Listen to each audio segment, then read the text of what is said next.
Hello, YouTube. Thought I'd do a quick video here.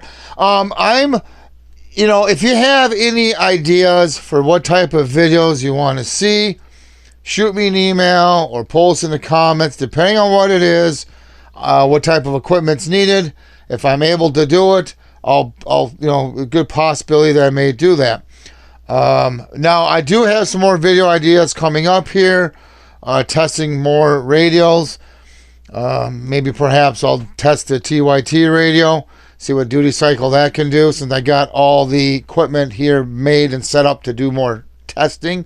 Maybe perhaps I'll do that. But there's a radio that you want me to do a duty cycle test with. Let me know.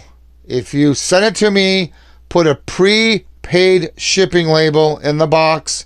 I can ship it back using the same packaging.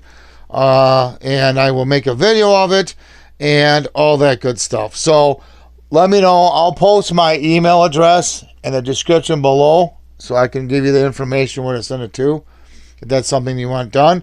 It could be a handheld, it could be a mobile radio, a repeater, any type of setup like that. Even if it doesn't have a direct connection, I can still do a duty test using another radio and just program it to that repeater frequency or that frequency of that radio you want tested. So so I can either hook it up direct like I did with this one to the mic jack, or maybe if it's got a data port, whichever. I'm able to test any type of radio. Just let me know if that's something you want me to test. Other than that, so if you have any, like I said, any video ideas, post them down in the comments, or you can send me an email if you prefer to do it that way, and I will see what I can do in the weeks to come. Like I said, I do got a few more ideas. I want to do some more testing and some more other duty cycle testing. Like I said, I might do that TYT 9000 or the Retevis RT97S radios. Maybe I'll test those.